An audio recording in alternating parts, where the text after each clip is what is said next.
हिंदी दर्शन में आपका स्वागत है।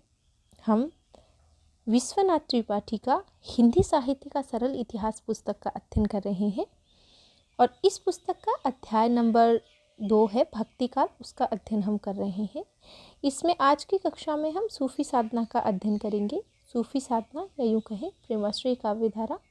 प्रेमाश्रय काव्य धारा या सूफी काव्य उस काव्य को कहा जाता है जिन निर्गुण भक्त कवियों ने प्रेम को मुख्य विषय बनाकर ईश्वर की उपासना की और फिर काव्य रचना की। इसी को सूफी काव्य कहा जाता है।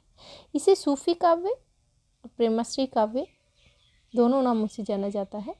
सूफी काव्य और प्रेमाश्रय काव्य अलग अलग विचारकों ने इसके अलग अलग नाम सुझाए हैं। तो जो प्रेमाश्रय नाम है निर्गुण काव्य धारा का, जो प्रेमाश्रय और ज्ञानाश्रय जो विभाजन है वो करने वाले हैं आचार्य रामचंद्र शुक्ल, और संत काव्य और सूफी काव्य जो विभाजन करने वाले हैं वो है रामकुमार वर्मा।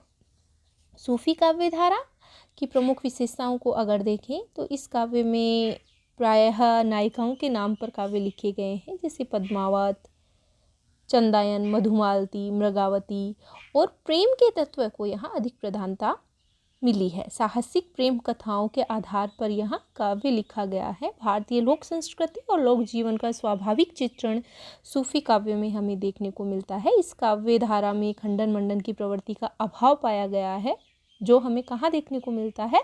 संत काव्य धारा में। इस काव्य धारा के अधिकतर कवि मुसलमान हैं और उन पर कथानक हिंदू नायक नायिकाओं को चरित्र बनाकर इन्होंने कथानक जो है वो गढ़ा है अपनी ग्रंथों का। इस काव्य धारा में प्रकृति के अनेक रूपों का मनोहारी चित्रण हमें देखने को मिलता है। प्रबंधात्मक कथा काव्यों का लेखन यहाँ अधिक किया गया है और अवधी और मसनवी शैली का प्रयोग किया गया है। ये प्रमुख विशेषताएं हैं। आगे हम और विस्तार से इस चीज़ का अध्ययन करेंगे। तो आइए देखते हैं। भक्ति आंदोलन इतना व्यापक एवं मानवीय था कि इसमें हिंदुओं के साथ साथ मुसलमान भी आए। तो अभी हमने बात की कि जो सूफी काव्य धारा है या सूफी जो रचनाकार हैं वो अधिकतर कवि मुसलमान हैं, लेकिन काव्यों का कथानक हिंदू नायक नायिकाओं के चरित्र के आधार पर इन्होंने किया है। सूफी यद्यपि इस्लाम मतानुयायी हैं, किंतु अपने दर्शन एवं साधना पद्धति के कारण भक्ति आंदोलन में गणनीय हैं। इस्लाम एकेश्वरवादी है, किंतु सूफी संतों ने अनहलक अर्थात मैं ब्रह्म हूँ की घोषणा की। तो मैं ब्रह्म हूँ की घोषणा किसने की? सूफी संतों ने। यह बात अद्वैतवाद से मिलती जुलती है। अद्वैतवाद शंकराचार्य का, उससे मिलती जुलती ये बात है, क्योंकि अद्वैतवाद भी यही बात मानता है। सूफी साधना के अनुसार मनुष्य की 4 विभाग हैं: नफ्स, इंद्रिय, अक्ल, बुद्धि या माया, कल्प, हृदय और रूह या आत्मा। यह साधना नफ्स और अक्ल को दबाकर कल्प की साधना से रूह की प्राप्ति पर बल देती है। कौन सी साधना? सूफी साधना।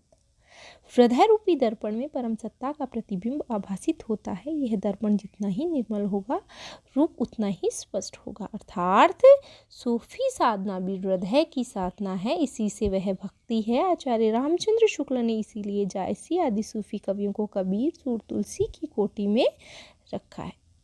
यह बात भी महत्वपूर्ण है कि सूफी संतों में प्रायः निम्न वर्ग के लोग थे और इसमें राबिया जैसी महिला साधिका भी प्रसिद्ध है। सूफी संतों में एक महिला संत का नाम लिया जाता है और ये प्रश्न बार बार परीक्षाओं में पूछा जाता है, और वह है राबिया।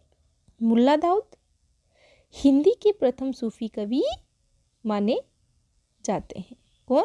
मुल्ला दाऊद। लेकिन मुल्ला दाऊद किसके अनुसार माने जाते हैं प्रथम सूफी कवि? तो हम कहेंगे रामकुमार वर्मा की। ये सभी तथ्य आप अच्छे से ध्यान रखेंगे। रामकुमार वर्मा कहते हैं कि सूफी काव्य धारा के प्रथम कवि मुल्ला दाऊद हैं। जो मुल्ला दाऊद है जो प्रथम रचना है, और इनकी जो रचना है वह है चंदायन। लेकिन आचार्य रामचंद्र शुक्ल मानते हैं कि प्रथम कवि कुतुबन है, जिनकी रचना मृगावती है। हजारी प्रसाद द्विवेदी कहते हैं कि ईश्वरदास हैं, जिनकी रचना सत्यवती है। और इसी प्रकार डॉक्टर नगेंद्र मानते हैं कि प्रथम कवि हैं सूफी काव्य धारा के वो असायत हैं और उनकी रचना हंसावली है। तो सभी तथ्य आप ध्यान में रखेंगे। मुल्ला दाऊद को मानने वाले हैं रामकुमार वर्मा, और सर्वमान्य मत पूछा जाता है तो भी मुल्ला दाऊद ही आएगा। सूफी कवियों की परंपरा 19वीं सदी तक मिलती है। सूफी साधना का प्रवेश इस देश में 12वीं सदी में मोइनुद्दीन चिश्ती के समय से माना जाता है। 12वीं सदी से मोइनुद्दीन चिश्ती के समय से माना जाता है। सूफी साधना के 4 संप्रदाय प्रसिद्ध हैं, चिश्ती, सौहार्दवर्दी, कादरी और नक्शबंदी। ये 4 संप्रदाय सूफी संप्रदाय के 4 प्रसिद्ध संप्रदाय हैं जो माने जाते हैं। हिंदी का सूफी काव्य अवधी भाषा में रचित मिलता है। हिंदी का जो सूफी काव्य हमें देखने को मिलता है वह कौन सी भाषा में? अवधी भाषा में मिलता है। लेकिन सूफी मुसलमान थे, लेकिन उन्होंने हिंदू घरों में प्रचलित कथा कहानियों को अपने काव्य का आधार बनाया। अभी अभी हमने बात की कि काव्यों का कथानक इन्होंने हिंदू नायक नायिकाओं के चरित्र पर किया है, भले ही वो मुसलमान रहे होंगे। उनकी भाषा और वर्णन में भारतीय संस्कृति रची बसी है। भारतीय लोक संस्कृति का मनोहर चित्रण यहाँ देखने को मिलता है। प्रेम की पीर की व्यंजना इनकी प्रमुख विशेषता है, इनकी सूफी कवियों की। अब देखते हैं कुछ अन्य मत। आधुनिक हिंदी क्षेत्र के बाहर पढ़ने वाले 2 संत कवियों, महाराष्ट्र के नामदेव पूछा जाता है 13वीं शताब्दी और पंजाब के गुरु नानक 15वीं शताब्दी ने हिंदी में रचनाएं की। अनुमानतः नामदेव पहले सगुणोपासक थे, बाद में ज्ञानदेव के प्रभाव के कारण नाथपंथ में आ गए। महत्वपूर्ण तथ्य है, याद रखेंगे कि ये पहले सगुणोपासक थे। किसकी बात कर रहे हैं? नामदेव की। और बाद में ज्ञानदेव के प्रभाव के कारण ये नाथपंथ में आ गए थे। इसी कारण नामदेव की रचनाएं सगुणोपासना और निर्गुणोपासना दोनों से संबंधित हैं। तो ऐसे कौन से संत हैं जो सगुण और निर्गुण दोनों के उपासक थे? तो नामदेव। गुरु नानक का संबंध किसी संप्रदाय से जोड़ना कठिन है। वे दृष्टिकोण में कबीर से काफ़ी मिलते जुलते हैं, यद्यपि उनका स्वर कबीर जैसा प्रखर नहीं है। नानक की बात कर रहे हैं, बल्कि शामक है। ये सिख संप्रदाय के प्रथम गुरु हैं। इसके अतिरिक्त भी भक्ति के अनेक छोटे छोटे संप्रदाय हैं, किंतु भक्ति का लक्षण भगवत विषयक रति, अनन्यता, पूर्ण समर्पण सबसे मिलता है। सदाचार पर दुख कातरता, प्राणी मात्र पर करुणा, संभाव, अनावश्यक लौकिक संपत्ति के प्रति उपेक्षा, हिंसा आदि का भाव सभी प्रकार के भक्तों में पाया जाता है। इसमें निर्भीकता है। भक्ति का प्रभाव मध्यकाल की सभी सांस्कृतिक गतिविधियों में देखने को मिलता है। इस काल के संगीतकार प्रायः भक्त भी थे, जैसे स्वामी हरिदास। स्वामी हरिदास संगीतकार भी थे और भक्त भी थे। अच्छा प्रश्न बनाया जा सकता है। मूर्ति, चित्र, नृत्य सभी का विषय प्रधानतः भक्ति या भक्त है। विभिन्न कलाओं में राधा कृष्ण की लीला अत्यंत लोकप्रिय है। कहा जा सकता है कि जिस प्रकार हिंदी साहित्य का भक्ति काल है, वैसे ही अन्य कलाओं के इतिहास का भी भक्ति काल होगा। अब हम बात करते हैं भक्ति साहित्य के रूपात्मक स्रोत, यानी भाषा, काव्य रूप और छंद की। भाषा, काव्य रूप और छंद की।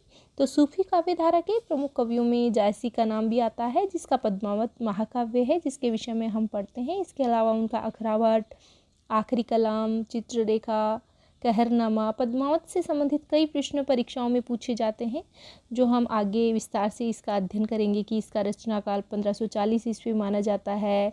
इसका विभाजन 57 खंडों में हमें देखने को मिलता है। हिंदी साहित्य का प्रथम बड़ा महाग्रंथ या महाकाव्य इसे कहा जा सकता है। सूफी काव्य परंपरा का प्रौढ़तम काव्य भी इसे कहा जाता है।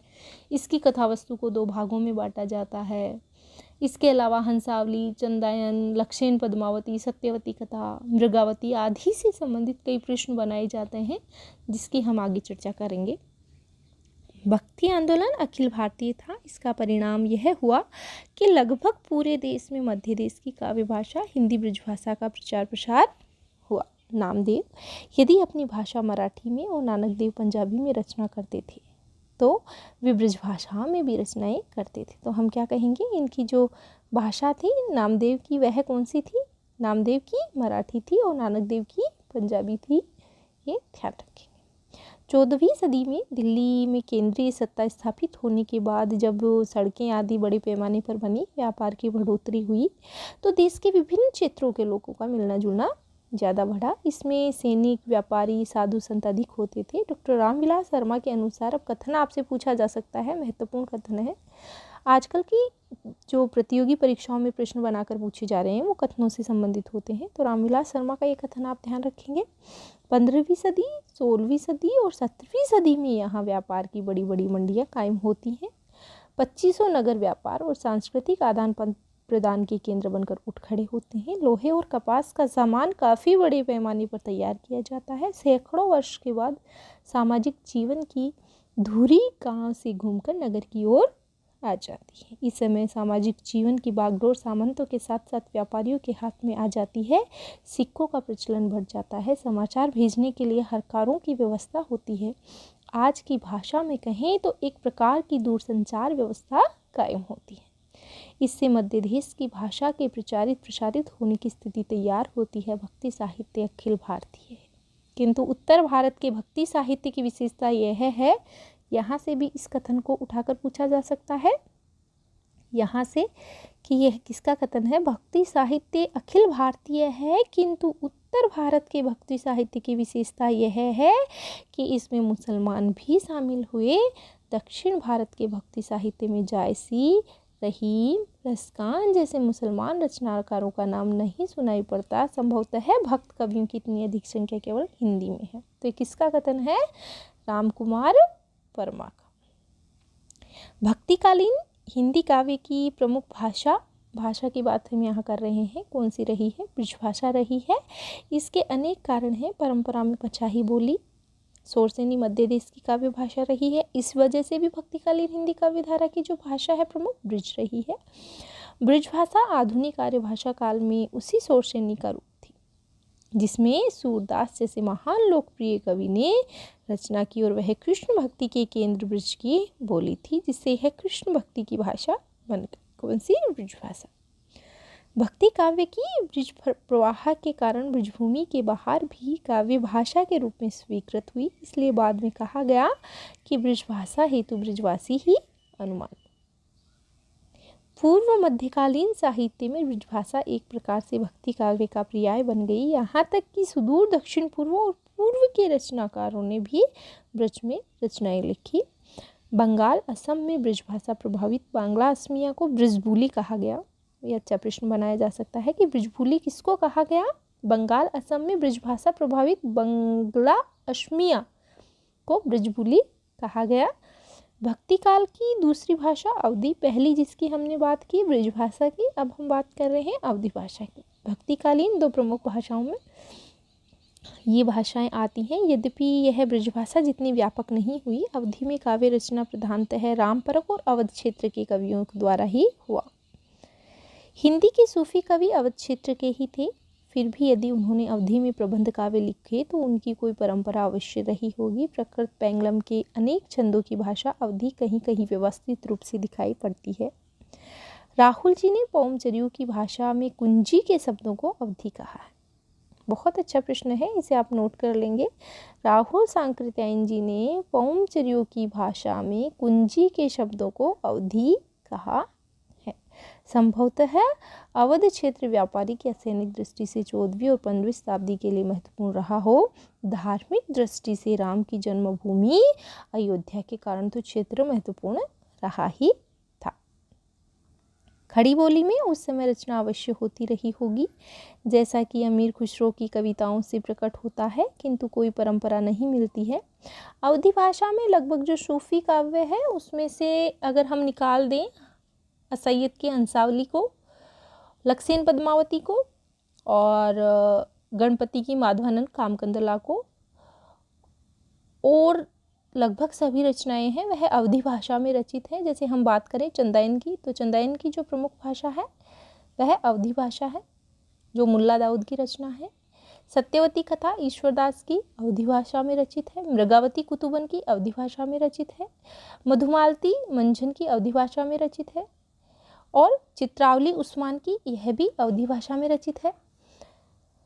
इस प्रकार हम कह सकते हैं कि जो लगभग सूफी काव्य हैं वो अवधी भाषा में, और राम काव्य ये अवधी भाषा में देखने को मिलता है। भक्तिकालीन साहित्य की बात कर रहे हैं, किंतु उसकी कोई परंपरा नहीं मिलती। भक्ति काल में किसी महान कवि ने शुद्ध खड़ी बोली में कोई रचना नहीं की, यानी शुद्ध खड़ी बोली की यहाँ बात हम नहीं कर रहे हैं, लेकिन खड़ी बोली अमीर खुसरो के यहाँ देखने को मिलती है। उनका मिश्रित रूप सधुकड़ी अवश्य मिलता है, जो वस्तुतः पंजाबी, राजस्थानी, खड़ी बोली, ब्रिज और कहीं कहीं अवधी का पंचमेल है। अर्थात सधुकड़ी का प्रयोग यहाँ हुआ है, शुद्ध खड़ी बोली का प्रयोग नहीं हुआ है। भक्ति साहित्य अनेक विधाओं और छंदों में मिलता है, किंतु गे पद और दोहा चौपाई में निबंध कड़वकबद्धता उसके प्रधान रचना रूप है। गेय पदों की परंपरा हिंदी में सिद्धों से प्रारंभ होती है। गेय पदों की जो परंपरा है वह हिंदी में कहाँ से प्रारंभ होती है, प्रश्न बनाकर पूछा जा सकता है, तो सिद्धों से प्रारंभ होती है। आप यहाँ ये भाषा वाली बात भी ध्यान रखेंगे, क्योंकि अगर वस्तुनिष्ठ प्रश्नों में आपसे असत्य सत्य वाले कथन पूछे जाते हैं तो आपसे पूछा जा सकता है कि भक्ति काल में शुद्ध खड़ी बोली का प्रयोग पाया गया है, तो ये कथन गलत हो जाएगा, क्योंकि शुद्ध खड़ी बोली का प्रयोग यहाँ देखने को नहीं मिलता है। पंचमेल खिचड़ी यहाँ देखने को मिलती है, जिसमें खड़ी बोली, ब्रज, पंजाबी, राजस्थानी मिश्रित इन सभी भाषाओं को मिलाकर प्रयोग में लिया गया है।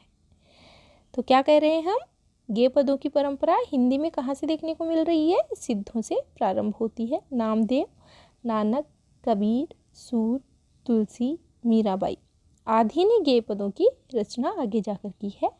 गेय पदों में काव्य और संगीत एक दूसरे से घुल मिल गए हैं। संभवतः ये कवि राग रागिनियों को ध्यान में रखकर इन गेय पदों की रचना करते थे। गेय पदों की प्रारंभिक पंक्ति आवर्ती या टेक होती है, अर्थात वह केंद्रीय कथ्य होती है। बीच की पंक्तियों में उस कथ्य की व्याख्या होती है और अंतिम पंक्ति में रचनाकार अपना नाम डालकर गेय पद समाप्त करता है। वह अपने अनुभव से गेय पद के केंद्रीय कथ्य को भी सत्यापित करता है।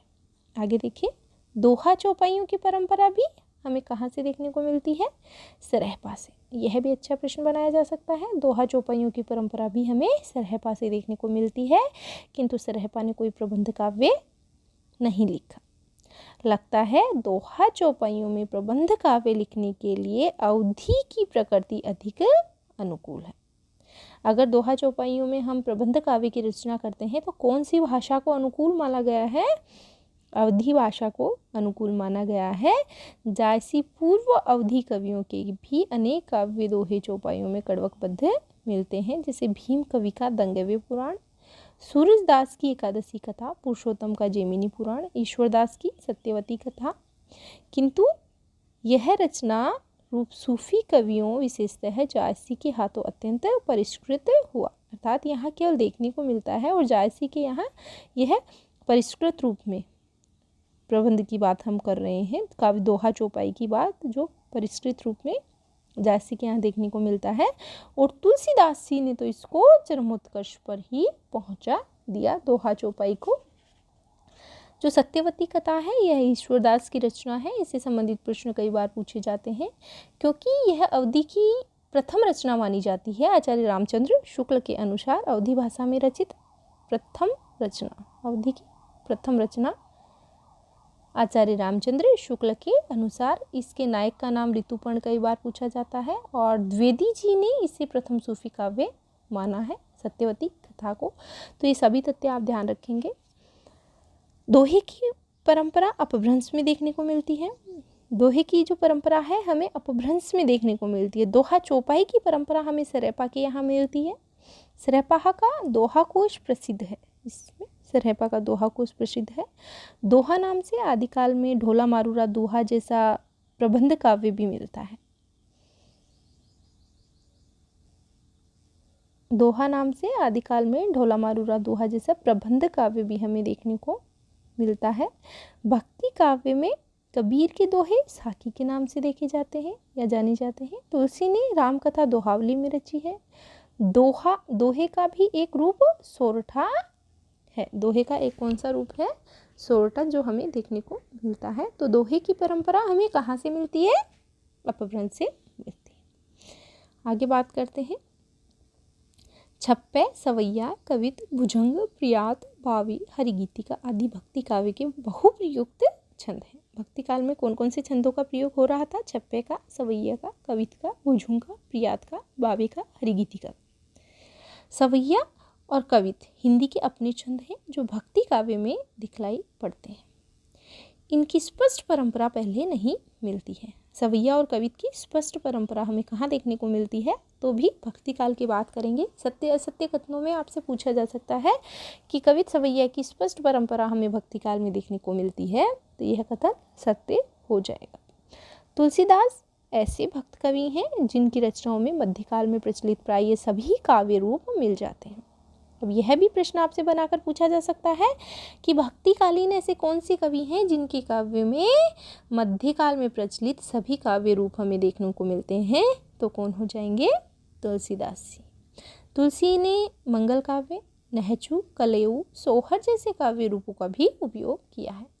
या यूँ कह सकते हैं कि लगभग सभी काव्य रूप हमें किनके यहाँ देखने को मिल रहे हैं? तुलसीदास जी के यहाँ। नहचु कलयु विवाह के समय गाए जाने वाले और सोहर पुत्र जन्म के समय गाया जाने वाला गीत होता है। यहाँ से भी प्रश्न बनाकर पूछा जा सकता है कि नहचु और कलयु जो गीत हैं तुलसीदास जी ने प्रयुक्त किए हैं वो कब गाए जाते हैं? तो ये विवाह के समय, और सोहर जो है यह पुत्र जन्म के समय गाया जाता है। ये नहचु तो पूछा भी जा चुका है हिंदी साहित्य की कई प्रतियोगी परीक्षाओं में कि विवाह के समय गाए जाने वाले तुलसीदास जी ने जिस गीत का प्रयोग किया वह है नहचु। आदिकाल में विविध छंदों में प्रबंध काव्य रचने की प्रवृत्ति मिलती है। उदाहरण के लिए पृथ्वीराज रासों में छंद बहुत जल्दी जल्दी बदलते हैं। सूरदास और तुलसीदास भी छंद परिवर्तित करते हैं किंतु जल्दी जल्दी नहीं करते। केसव की रामचंद्रिका में बहुत जल्दी जल्दी छंद परिवर्तित होते हैं। इस प्रकार हम कह सकते हैं कि भक्ति आंदोलन के विकास में अनेक स्थितियों का योगदान रहा है, किंतु भक्ति मूलतः एक धार्मिक साधना पद्धति, ज्ञान योग, कर्म योग के समान एक योग है। भक्ति को हम क्या कहेंगे? योग कहेंगे, जो अनेक स्थितियों में उपस्थित रही है, किंतु ऐतिहासिक विकास के एक विशिष्ट दौर में वह एक लोकोन्मुख अखिल भारतीय धार्मिक आंदोलन बन गई है। धर्म उसका रूप है और मानवीकरण उसकी अंतर्वस्तु। हिंदी साहित्य के इतिहास का भक्ति काल सभी धार्मिक आंदोलनों पर आधारित है। साहित्य में यह विविध विधाओं एवं कलात्मकता से युक्त होकर उत्कृष्ट रचनाओं के रूप में प्रकट हुआ है। अब हम भक्ति की निर्गुण और सगुण दोनों काव्य धाराओं तथा उनकी उपधाराओं के कवियों और उनकी रचनाओं पर बात करेंगे, जिसका अध्ययन हम अगली कक्षा में करेंगे। आज के लिए इतना ही। धन्यवाद।